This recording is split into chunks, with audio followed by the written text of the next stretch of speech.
So I'm joined today by Brett Baker, international trombonist Brett Baker, chair of the Association of Brass Band Adjudicators, long-serving member of the Black Belt Band and currently with the Corey Band, international soloist with numerous solo albums, with a new album coming later on this year, The Heroic Trombone. Also, Dennis Wick, sales director and a rough artist. Welcome on. Thanks for joining me. Pleasure to be here. No problem at all. Thanks for the invite. So let's all start. Let's go right back to the beginning.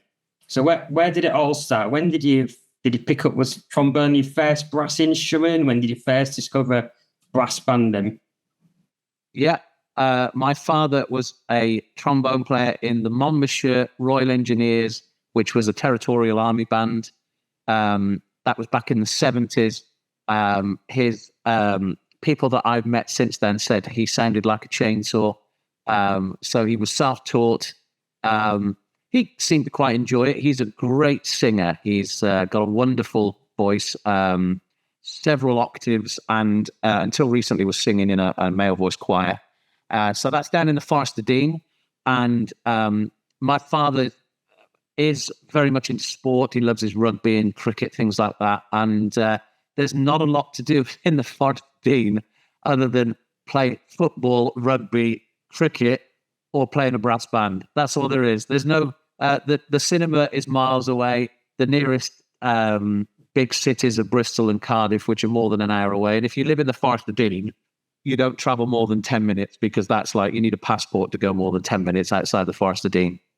So it's very much what I call the People's Republic of the Forest of Dean, very sort of, it's like an island. You've got two rivers, the River Wye and the River Severn, that basically means that it's quite an isolated area. Very touristy now, but at the time when I was growing up, wasn't touristy at all. Quite a sort of uninvested area, quite sort of poor in a lot of cases. And I grew up in a council estate, and because I was very unsuccessful in the realms of boxing, judo, playing in the Colts team at the rugby. So my father said, right, okay, I'm going to get you a trombone and let's try that because you're pretty useless at everything else. You've got no coordination, all that sort of thing. So I thought, all right, well, I'll give it a go. So I went along to the village band, age 10, and absolutely hated it. I thought, what am I doing here? This is just ridiculous, trying to play this instrument with all these other people, spitting feathers down a musical instrument, trying to get a sound out. No idea what was going on. Anyway, I had a couple of lessons and things progressed, and I started to sort of, I don't know, I thought, well, I might as well give this a go because certainly boxing and judo wasn't going to plan. I was just getting knocked out all the time. Everybody was bigger than me, and I'm quite a big person, but at my age at 10, 11, 12, I was the youngest and smallest person in these various teams. So I got into that, did a solo contest, came last, played really badly, got very nervous. And I thought, right, I'm packing in. This is just ridiculous. What am I doing this for? And there was an awards ceremony, and I received the, what was it? The player with the most potential, I think it was. And I was really chuffed with that. I thought, hang on a minute, I'm really bad at this. And somebody said, I've got the most potential. So it just made me think, well, I might as well do a bit of practice then and try and get better on this thing. My sister, as well as myself, used to have lessons of somebody called Jackie Gwynn, a local peripatetic teacher. And so I got a little bit better and then went along to Lidbrook Band. Lidbrook was going into the championship section at the time, just as the first section sort of came into existence, which is a long time ago now. And it was from that point, really, that then I was introduced to things like Whit Friday, which I had no idea about, Northern bands, the National Youth Brass Band of Great Britain, which a gentleman called Robert Morgan, who still is very much associated with Lidbrook Band, said, right, you're going to audition for the youth band, you're going to do solo contests, you're going to do this, that, and the other. And that sort of sparked my interest in playing and the social side of playing and traveling and being able to go to various contests and just to experience the whole thing, the whole vibe about going to the Albert Hall and listening to harmony music with Philip Spark. I've never heard band playing like it. Still today, I was just bowled over by the standard of the playing and how good all the bands were. I couldn't separate the different bands. I thought, how on earth are you going to be able to tell which one's going to come first and which one's going to come 18th? They all sounded brilliant. So that's my sort of background. It's sort of, I would call a late developer. So I went and did then, went to college, did my A-levels, went and did an economics degree because that's what I got an A in. I didn't get an A in music because the teacher, unfortunately, set us the wrong exam paper and we ended up not knowing any of the answers to the questions in the exam. So I went and did an economics degree and I went to Salford. And again, that sort of helped. Roy Newsom, Dave King was there, got immersed in brass bands. And it's at that point I thought, I need to do more of this. I need to sort of work out how I can be involved in doing more brass band stuff. And so that's how it all started. And I sort of got the bug when I was at university, I guess, in terms of let's try and get as good as I can be and try and make a difference in terms of teaching and playing and getting more people involved in brass playing because it's a wonderful thing. Oh, that sounds like an interesting start. I mean, it's fascinating how people have different, journeys into their instruments. I've spoken to a lot of people over the last few weeks and months about the journeys, and it's all fascinating. I mean, obviously you're having a long career. Have you got a memorable moment? Have you got something that stands out? I'm not dead yet, anyway, Andrew. Yes, I've had quite a long career. I mean, as I say, I had a year out, so I stayed and worked for a year before I went to university. I think that made a big difference because I think I was a lot more mature than when I went to university. I'd sort of had 1 year of the world of work, which a lot of people don't get. And I've had all sorts of careers. So I've been a ICT teacher. I worked in sales, selling industrial tires while I was down in the Forest of Dean. I then went into HR and worked on computer systems in HR. And so all those things were going on so that I could fund my activity and playing in brass bands, basically. Also, I've had various careers in terms of how can I stay in a brass band and continue doing this thing I love. Memorable moments, most of them are pretty embarrassing. I can tell you a story about when I went to Germany with Fairies. It's memorable for all the wrong reasons. We were playing, I think it was Capriccio Italienne, and Fairies was, just back when I look back, I think what an amazing band that was. They were such a talented group of players. I was probably the youngest player in that band, and I was very lucky to get in. But we went out to Germany. It was all being recorded on German radio. We're playing this piece, and we're basically getting boated out to a lake. And then in the middle of this lake, there was an island, and there was a stage on this island, and the sound would carry across the lake to the audience, which was the other side of the lake. And we set everything up, got pegs on all the music because it was pretty breezy out there. And of course, I started playing. It's only a 2-bar solo in this piece. And a gust of wind came and took the music off the stand and it landed in the lake. And I thought, I don't need to go and get the music. I know this bit, and then I'll pick the music up and hopefully it won't have stunk into the lake at that point. So I started trying to play and I started on the wrong note. And then the baritone player who thought, he's playing the wrong notes, I'll play it for him. Then he started on a wrong note. And then the tenor horn players in the band also started playing it. It was just a car crash for what seemed like a minute, and it was probably like 5 seconds. So that was really memorable for all the bad reasons, all the wrong reasons. And then I managed to get the music out of the lake. It was soaking wet, put it back on the stand, and then played the rest of the piece. So I've had lots of stories like that. I remember going to the Euros with Dyke once, and the section, Adam and Gary, were staying at my house because I live not that far from Manchester Airport, and they live in Newcastle-ish, Middlesbrough. And so they stayed over, and those two gentlemen are chaos for me at the best of times. So I'm running around trying to make sure they've got all their uniform and their music and everything. And I put my trombone into the case. And I got distracted because they asked me a question. And I only put half of my trombone in the case. But I didn't realize that till I got to the airport and I lifted my case out and I thought, that's too light. That doesn't seem right. So I opened the case up. Only the bell section was in there. The slide wasn't in there. And so I had to then race back home pick up the other half of the trombone, stick it in the case, go back to the airport, and I just managed to get on the plane in time before. So I realized none of these stories are like, oh, my most wonderful time was when I won the Open in 19 whatever, because those things are interesting, but that's not what makes me tick. What makes me tick are the sort of the funny things that happen, the sort of hilarious things that go on. So yeah, it's great to win contests and it's great to be involved in things like that. I think I've only cried on stage twice. And both times I think it was Sarah's band, once with Major Parks and the second one with James Gourlay. And they were just amazing performances from what was just a band that was on fire at that time with a load of very experienced, good players. So yeah, I could talk about all those moments, but they don't interest me as much as the funny stories. It's the funny ones that are the best. I've got endless stories from my concerts that I could go into. When you talked about your early career as a trombonist, you mentioned sort of the youth band, and that's something that I'm really interested in myself. Because obviously we need to keep this genre of music going, and the brass band movement and the youth players are our future. Do you think that there's more that could be done to sort of bring younger players into brass banding? I mean, I know the government's like, without getting too political, a lot of funding's being pulled away from schools and music. And I did a music degree. I did music for GCSEs at school, and that's always a bit of a concern when you hear that schools are pulling music out of the curriculum.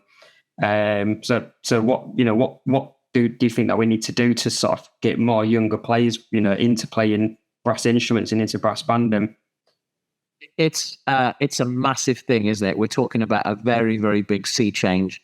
And I was one of the last years, I'm in my 50s now, early 50s, and I was one of the last years where everybody would get half an hour, 20 minutes lesson. And it was just, that's what you did. You've all started on any musical instrument, whether it be the nose flute, the mouth organ, the trombone. You had a lesson, and that was provided for. And that was really useful for me. I got a lot out of that. School was a big part of building my confidence as a result of playing in secondary school. And then the teachers encouraging me. I was sort of on the Welsh border in the Forest of Dean, so there's quite a lot of Welsh people there. They're all into their music and singing and playing. So I was encouraged a lot by school to play and to perform in school concerts and just be a feature with one of those things. And so we didn't have a brass band or anything like that. It just didn't exist. There weren't any school bands, but we had little groups. And so I've very much been on a campaign since my early 20s, which is a long time ago now, trying to encourage more people to get involved in music. But how do we do that? We've got to make it fun. We've got to make it interesting. They've got to turn up and have a smile on their face and have a good time. And then they'll tell their friends and then they'll come along. And because the government doesn't seem to, it doesn't matter which government, so it doesn't matter what color the government is, none of them seem interested in music in a big way. So we have to do these things ourselves. And so what can we do? I think some of the best models out there to name bands, and hopefully they'll appreciate this. You look at the organization at Wantage, you look at Amersham, any of these bands where they've got a senior band, a concert band, sometimes a big band, a youth band, a training band. That's going to be the future. And you look at these hubs where that's taking place and where you've got not just 30 players that turn up twice a week to a band rehearsal, but they've got other bands that they're associated with. And then everybody's pulling together and they're all paying their £5 a week. And that's very powerful. If you've got 100 people in an organization paying £5 a week, you can make things happen. If you've got 30 people and only 20 of them turn up to rehearsals and they pay their £5 a week, you can't do an awful lot with that. So it's those models, I think, are the future and something which other bands need to take notice of. If a band hasn't got a youth program, then that's pretty shameful, I think. They need to do that. If they don't have their own youth program, even if it's 5 or 6 players that they're training and getting to play, and normally you get parents taking their kids along to a band rehearsal, they're sat there listening. They might as well pick an instrument up and learn to play as well, and there's nothing wrong with that. And that's where you start community bands then, and non-contesting bands that might rehearse once a week. it's something I'm very keen on doing. And so when I move down to my roots in the Forest of Dean in a few months, I'm very keen to sort of get involved in the whole youth band program and setting up a sort of district-wide community band once a week and get those things happening and get more people into playing. But the only way we'll do it is you've got to make it fun. The pieces have got to be relevant. They've got to be topical pieces of music. And 200 years ago, brass bands were playing topical pieces of music, unfortunately, and some of them are great pieces of music. We're still playing that same stuff, and we really need to be playing other things. We need to show the variety that brass bands can offer. So we should be playing music of the noughties, music of the 90s, music of the 1950s, whatever it is, and then just introduce players to all those different types of music and get them interested in that, and get them having a good time. How do you get people having a good time? You have banter with them, you talk to them, you tell them funny stories, you give them experiences which they're not going to get, i.e. you go and do a festival that's 2 hours away that they wouldn't get the chance to do if they live in their little bubble in whatever village they live in. So that's something that I'm very keen on doing. I've set up various trombone quartets and six pieces and youth quartets and junior quartets. And when I move, I'll be keen to start setting all that up again and start building up a bit of an academy now, whether that's with the work I'll do with Corey Band, whether that's things I do in the Forest of Dean. If people are listening to this podcast or this series, get in touch with me because I'm keen to sort of get things started when I move down in the summer.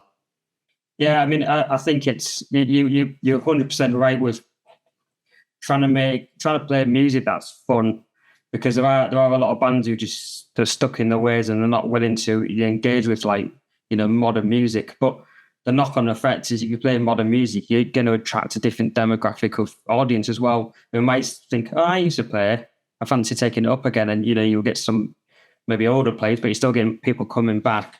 Or you might just inspire a younger person who might be interested. Okay, so you've got a new album that you're recording later on in the year with the Flowers Band, the Heroic Trombone. So when you're coming up with like a new album, is there any source of inspiration? Is that gives you an idea of what to actually put on the new album?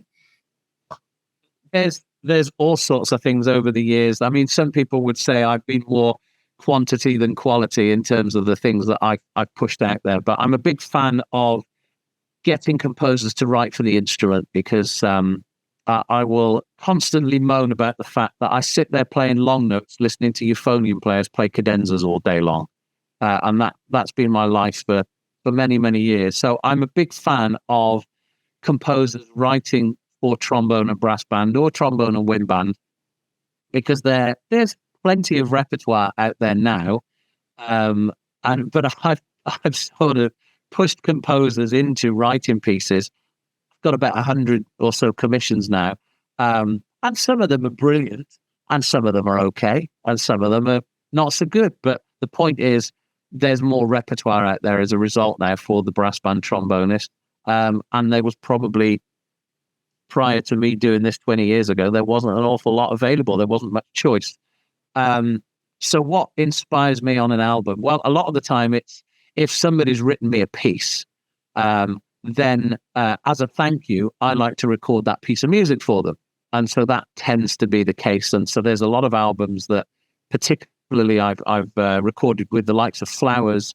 And then there was an album that I did with Ratby Band, where it was pieces of music that a lot of the composers or arrangers had written things for me. And I thought, as a thank you, I'll record it. And then they've got a version of that piece. So a lot of that has taken place over the years. With the, I'm saying that I'm doing a project with Newstead Band in January, where we'll record a whole new set of pieces that are either arrangements or original compositions that I'll play in a concert with them. Just showcasing music for trombone and brass bands. So that's great that I can get involved with things like that, and that there are bands out there that are willing to get involved with things like that, and that's exciting. The Flowers album that I'll be doing, the Heroic Trombone, that's basically a tribute to a lot of my teachers. I'm getting a bit nostalgic, I think, this year because I've been up in the north for about 30 years or so, on and off, but pretty much spent most of my playing career up north playing in bands, and to then be moving back down to the Forest of Dean in Gloucestershire and getting involved again in the banding scene down there, it has made me quite nostalgic. And I've sort of thought about who are the people that sort of helped me on the journey. And so that's what the album's all about. So there's an arrangement by Dennis Wick, because he was a teacher of mine and he's recently sadly passed away.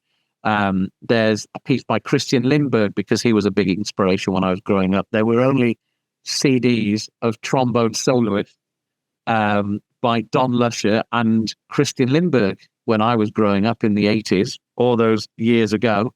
That's the 1980s, before somebody writes in and says, do you mean 1880s?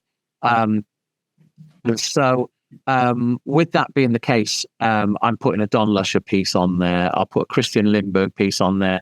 Ray Stedman Allen has always been a favorite composer of mine. My wife hates his music.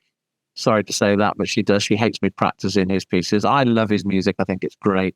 So I'll be putting a Ray Stedman Allen piece on there. It's all people that inspired me and encouraged me and helped me along the way. And I've got a couple of commissions of people that are writing pieces that are based on people that were very influential. So, for instance, I've got a composer writing a piece of music that's a dedication to Dave King, because Dave King was one of my teachers at Salford University. So whilst I was studying economics, I was spending most of the time in the brass band program playing and sitting in the brass band and getting lessons. That might explain why I only got a 2-2 in my degree. But anyway, that's another story. So that's the inspiration for the album. It's all about people that have inspired me and helped me on my sort of journey. And so that's a really nice album to get involved with. I've had to think really seriously about what pieces I include on there, what I don't include on there. And I'm conscious that because the last CD had some big pieces like the Bourgeois Concerto, which is 20 minutes long, I'm making this CD a little bit more palatable in terms of the pieces are a little bit shorter and they're perhaps a little bit more fun than perhaps the serious CDs that I brought out over the last couple of years. So exciting to work with Flowers Band, now the national champions.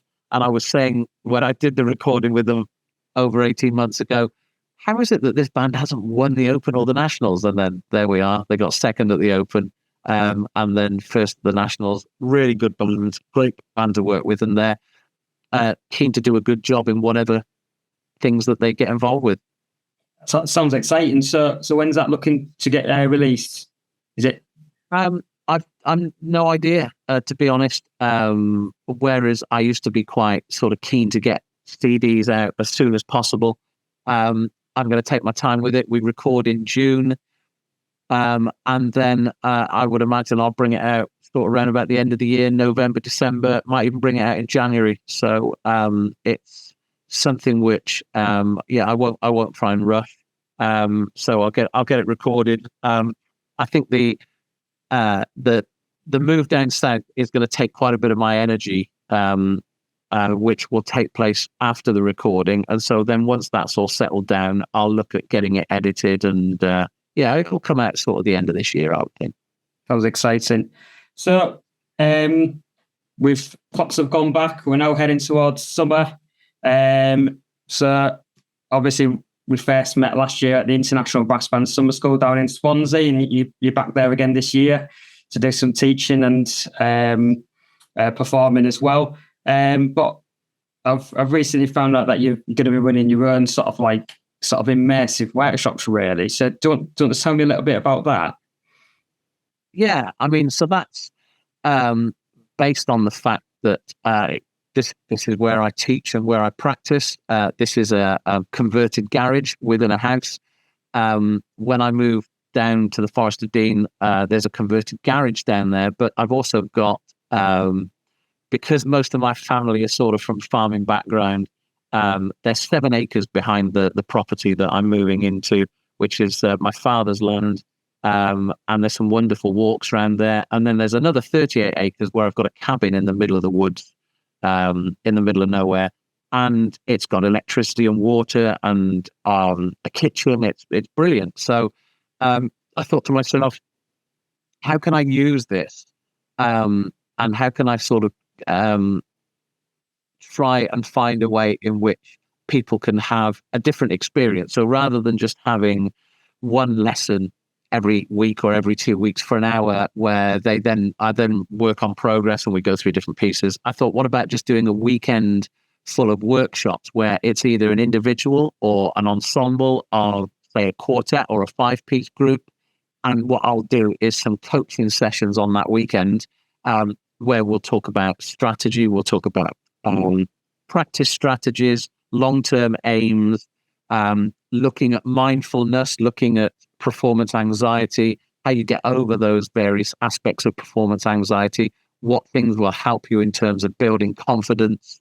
And because it's in an environment where it's really quiet, all you've got is the birds tweeting away and you're out in the middle of the woods, I thought it'd be a great environment where people can immerse themselves for a weekend or for a day in playing and playing aspects, and they just think about that. And there's very few distractions because all of us these days are getting on our phones every 5 minutes.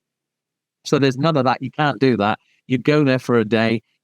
There's a pretty good signal down there, actually, if you want your phones. But I'm going to say there's the bin. Stick your phone in the bin. That's staying there for the day.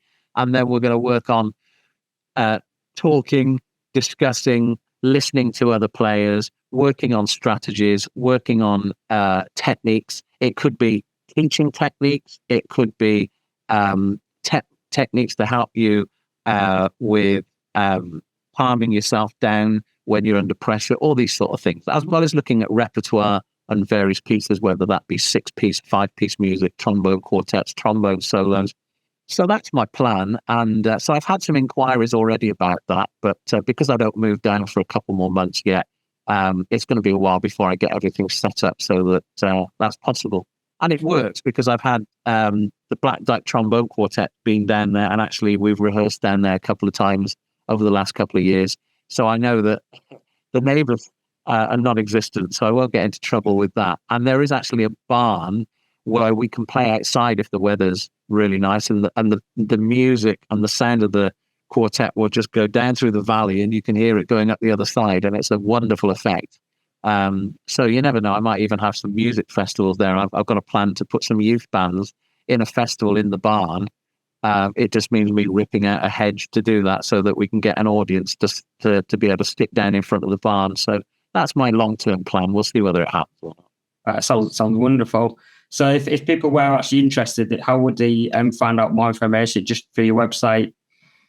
Just go to my website, find my email address, send me an email, and I can give them details about it. And it's basically just about when are they free, when am I free. We'll do a day, we'll do 2 days, we'll do a long weekend.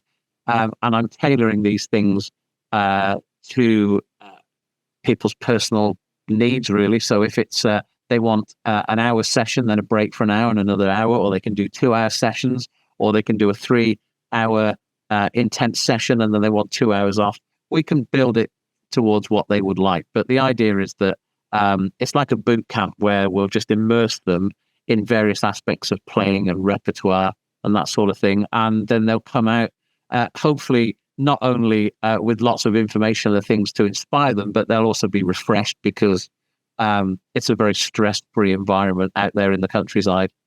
That stress sounds good to me. So, final question. This is the most important question of this. What is your favourite march? It's not going to be what you expect. So it's not a Whit Friday march, believe it or not. I just came back from Canada, and I've not been to Canada for many, many years. I've got some really happy memories of going out there back in, well, it's probably 15, 20 years ago since I first went out there a couple of times. And somebody put a recording on of a march called the Canadian, which is a Salvation Army march. It's got a great trombone part in it. It's a really, really difficult but great piece. And that's my favorite march. Has been for a long time. I've tried playing it with contesting bands, and it's just really hard. So it's not one that you'd play on Whit Friday. There's too many top notes in it. But that's the piece that I really like. And it would be great if I could play it in a concert at some point, but it's a tricky piece. So we'll see if that ever happens. So yeah, the Salvation Army March called the Canadian. Make sure you go and check that out, everybody. I'll tell you, one of my favourites is it's actually Canadian as well. Montreal Citadel. I was introduced to that by Adam Reed because of the bass trombone part at the beginning, and I'll just listen to it. I'm like, yeah, this is my kind of march. There are some brilliant Salvation Army marches out there, and the bass trombone parts are just great.